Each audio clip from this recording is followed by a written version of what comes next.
नमस्कार, मी गीता. गीता फॅशन या चॅनलमध्ये आपलं सर्वांचं खूप स्वागत आहे. तर आजच्या या व्हिडिओमध्ये मी तुम्हाला दाखवणार आहे डीप नेक ब्लाऊजच्या कटिंगमध्ये शोल्डर किती घेतली पाहिजे आणि बोट नेक ब्लाऊज असेल तर त्याच कस्टमरची शोल्डर किती घेतली पाहिजे हा मी फरक दाखवणार आहे. कारण डीप नेक नुसार जर शोल्डर आपण घेत असो किंवा ब्लाऊज वरच्या मापावरून घेत असेल तर बोटनेक बघा या साईडला इथे टाईट होतो, घट्ट होतो, मग मध्ये कट मारून नाडी बांधावी लागते आणि नाडी आपण लांब अशी बांधल्यावर मग तो ब्लाऊज बसतो, असा काहीतरी जुगाड करावा लागतो.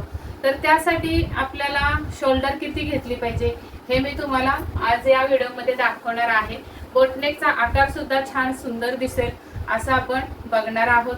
चला तर मग डीप नेक आणि बोटनेक मध्ये शोल्डरचा किती फरक केला पाहिजे, कशी घेतली पाहिजे शोल्डर याच्यावर आपण व्हिडिओमध्ये सविस्तर माहिती तुम्हाला मी देणार आहे. ती स्किप न करता पूर्ण बघा. आवडला तर लाईक करायला विसरू नका आणि नवीन असाल तर सबस्क्राईब करा चॅनलला.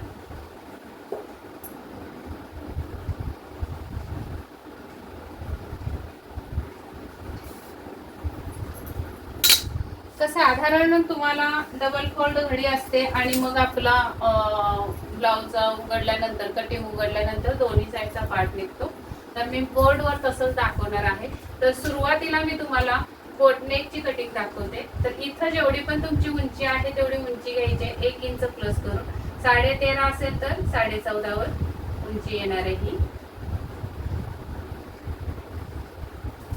इथे पण आपल्याला एक स्ट्रेट लाईन ओढून घेऊया उंचीवर.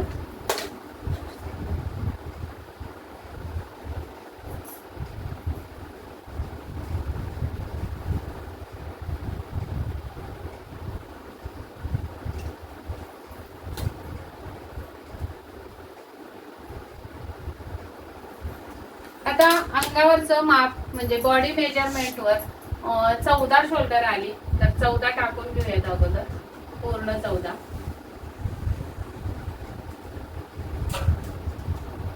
तर इथे येणार आहे आणि इथे कंबर असणार आहे. तर कंबर पूर्ण किती आहे त्याचा निम्मा टाकायचा आहे. आता 30 कंबर पूर्ण आहे राऊंड, तर त्याचा निम्मा 15 येणार आहे.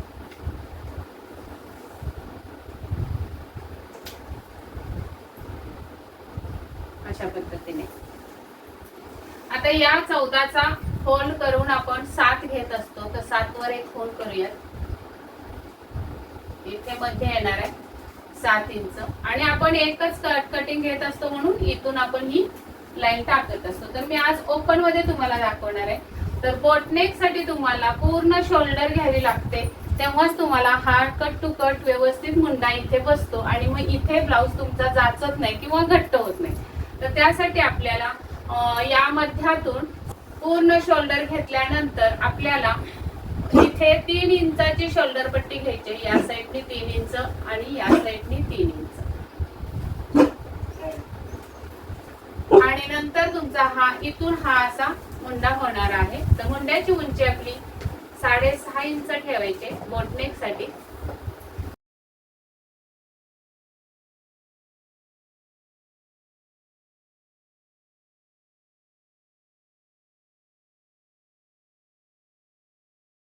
इथून सुद्धा 6.5 उंची घेऊया.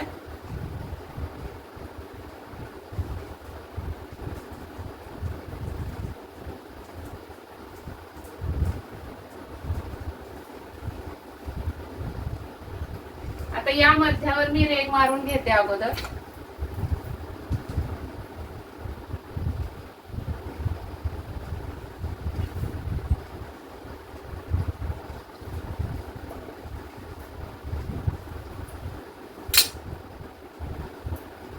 आणि आपल्याला या मध्यापासून इथे अप्पर बस्टचा 4था भाग टाकायचा आहे. तर जर अप्पर बस्ट 36 असेल तर त्याचा 4था भाग येतो 9 इंच. या पद्धतीने 9 इंच येणार आहे. या साईडला सुद्धा आपल्याला 9 इंच.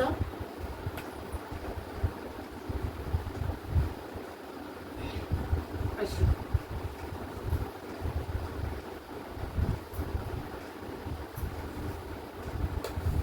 9 इंच इथं आलेला आहे. नंतर आता या मध्यापासून इकडे कमरेचा चौथा भाग टाकायचा आहे. तर कंबर 30 आहे तर 7.5 इकडे आणि 7.5 इकडे.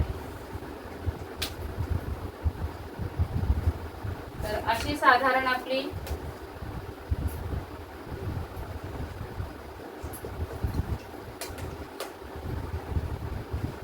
कटिंग येणार आहे.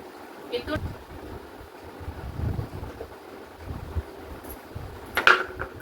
इथे आपले 7 इंच आलेले आहेत, मध्यापासून इकडे 7 आलेले आहेत. तर इथं सुद्धा या रेघेवर आपल्याला 7 वरपून करायचे आणि या साईडला सुद्धा 7 वरपून करायचे.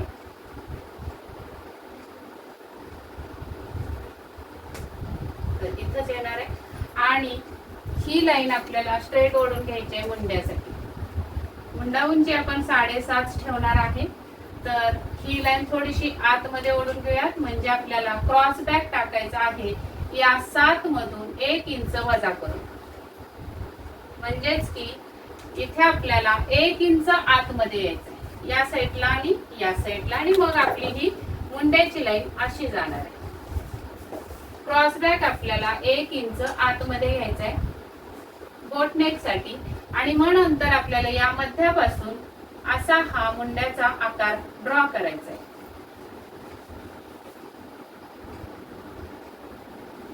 या पद्धतीने अजून आपल्याला इकडे शिलाई मार्जिन ऍड करायची आहे. ती आपण करण्या अगोदर बोटनेक साठी आपल्याला लुजिंग ऍड करायची असते. तर लुजिंग आपण 1.5 इंच लुजिंग ऍड करायचे. इथून पुढे 1.5 इंच. बारकाईने सर्व कटिंग बघितली तर कधीच बोटनेक तुमचा बिघडणार नाही. आणि इथून पुढे 1.5 इंच. आता इथे कमरेला आपण फक्त कंबर टाकली तर टक्स पण असते पाठीमागच्या भागाला. तर ती 1 इंचाची टक्स आपल्याला या साईडला 1 इंच आणि या साईडला 1 इंच.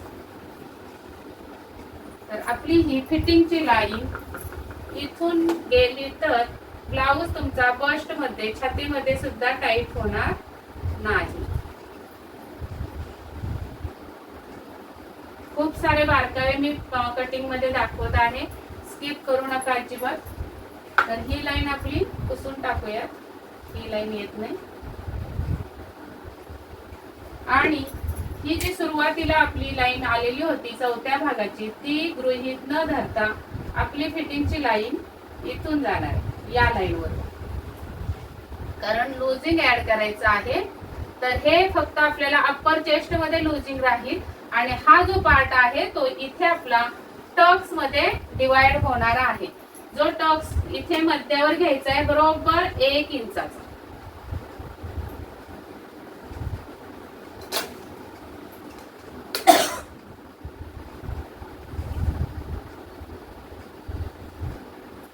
इकडे 1 इंचाचा टक्स, इकडे 1 इंचाचा टक्स, त्यामुळे ऑटोमॅटिकली हे मार्जिन आपलं वजा होणार आहे.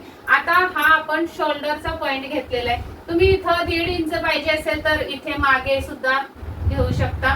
आणि इथून आपल्याला ही लाईन उंची साधारण 3, 3.5 किंवा 4 इंच ठेवली तरी सुद्धा खूप छान असा गळ्याचा आकार निघतो. तर आपण 4 इंच गळ्याची उंची ठेवूयात, म्हणजे आकार खूप सुंदर येतो, बोटी सारखा आकार येतो. तर 4 इंचाची बरोबर गळा खोली ठेवूयात. आणि इथून मग आपल्याला हा बॉक्स तयार करून घ्यायचा आहे.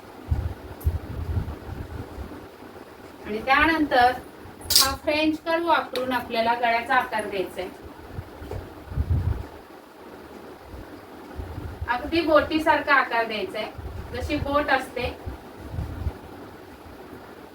त्या पद्धतीने आकार द्यायचा.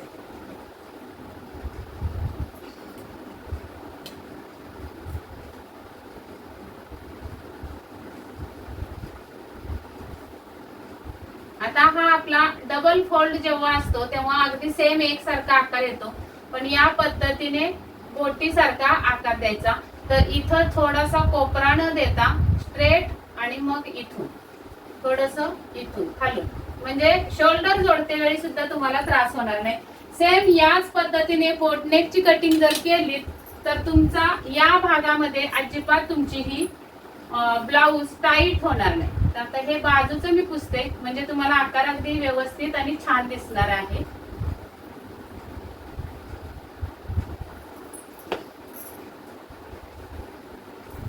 आणि हा या पद्धतीने, हा मुंडा या पद्धतीने. याच्या पुढे आपल्याला 1.5 इंच शिलाई मार्जिन द्यायचंय. ते मात्र आठवणीनं द्यायचं. तुम्ही इथं 2 इंच सुद्धा शिलाई मार्जिन ठेवू शकता. मी नेहमी 1.5 इंचच ठेवते, त्यामुळे 1.5च देणार आहे. खाली सुद्धा 1.5 इंच.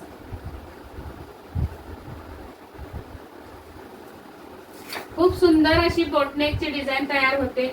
आता यामध्ये तुम्हाला पाठीवर कोणतीही डिझाईन तुम्ही टाकू शकता.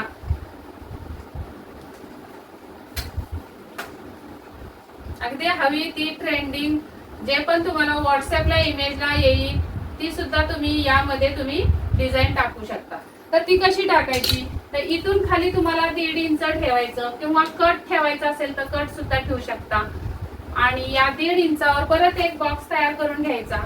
असा जे पण त्यांना गळ्याची रुंदी, गळा जो जेवढा डीप किंवा रुंद हवाय तेवढा तुम्ही इथे गळ्याचा आकार देऊ शकता.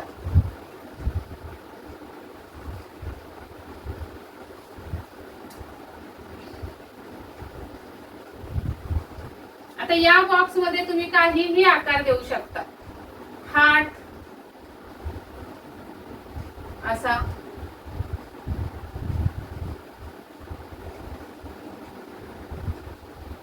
या पद्धतीने हार्ट काढू शकता. बॉक्स त्रिकोण बॉक्स तयार करू शकता किंवा जो पण तुम्हाला आवडेल तो गळा इथे काढू शकता. या भागामध्ये इथून हा एस आकारामध्ये आकार असतो किंवा ही लाईन इकडे तिरकस कट करून तुम्हाला कोणतावर आता नवीन फॅशन निघाली ती डिझाईन करू शकतो. अर्धगोल अर्धगोल काय म्हणतात का त्याला, जी पण असेल डिझाईन तुम्हाला व्हॉट्सअपला येतात. कस्टमर आपले जर ब्लाऊज शिवायला आले की फोटो दाखवतात.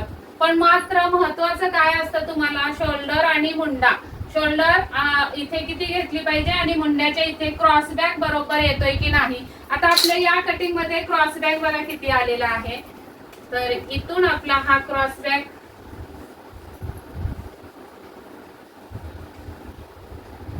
बरोबर 13 इंच क्रॉस बॅक भरलेला आहे. तर या मध्यावर क्रॉस बॅक मोजायचा आहे. तर मी स्वतःचा दाखवला तुम्हाला तर सेम 13च असेल. या भागावरून इथे लावून दाखवलं 13 बसते. हे घे ना जरा तू दाखव. काय करायचं, इथं लावते पण बरोबर त्या ठिकाणी त्या साईडला किती भरते इथं ना क्रॉस बॅकला शिलाईवर. शिलाईवर हो हा शिलाई इथं. हा शिलाई कुठे पकडते माझ्या. इथं पकडलं 14. तर हा आपला माझा क्रॉस बॅक 14 येतोय. तर थोडा हा डीप नेक असल्यामुळे पुढे आलेला आहे. पण हा 13 कटिंग मध्ये घेतल्यानंतर बोटनेकने थोडा अजून पसरणार आहे आणि आपला हा क्रॉस बॅक बरोबर 14 भरणार आहे. जेव्हा हा कटिंग होणार आहे इथून, जेव्हा हा गळा कट होणार, हा अखंड पदर जेव्हा कट होणार आहे आपला, तेव्हा ऑटोमॅटिकली बॉडी मध्ये थोडीशी शोल्डर सरकते खांद्यावरून आणि हा परफेक्ट या बाजूने आपला हा क्रॉस बॅक किंवा बाही आपण जोडतो तेव्हा बरोबर बाही थोडीशी क्रॉस बॅक म्हणजे मुंड्याला बाहेर ओढून घेते, खेचून घेते आणि मग आपला हा परफेक्ट मुंड्याचा आकार बसतो, क्रॉस बॅक बसतो. तर सेम याच पद्धतीने बोटनेकची कटिंग केली तर परफेक्ट बसणार आहे. तेच आता मी थोडक्यात डीप नेक साठी सांगते. आता 14 शोल्डर आपण इथे घेतले तर डीप नेकला सुद्धा 14, म्हणजे की त्याच कस्टमरचा डीप नेक तुम्हाला कटिंग करायचा आहे. तर डीप नेक मध्ये तुम्हाला इथे 7, 14चे निम्मे 7, कारण डबल फोल्ड घेत असतो. तर 7 आपण घेतली तर 7 मधून आपल्याला साधारण 10 इंच जर गळा असेल तर इथून आपल्याला हे 5 इंच शोल्डर घ्यायचे, म्हणजे की 2 इंच मायनस करायचे. 2 इंच मायनस करून 5 इंच शोल्डर तुम्ही जर घेतली तर हाच गळा तुमचा परफेक्ट 10 इंच गळ्यासाठी हीच शोल्डर तुमची परफेक्ट बसणार आहे. एकदा करून बघा आणि मग सांगा मला परफेक्ट फिटिंग बसली की नाही ते. 10 इंच गळा खूप खोल असा असतो. या पद्धतीने तुम्हाला टीप नेकची कटिंग करायची आहे.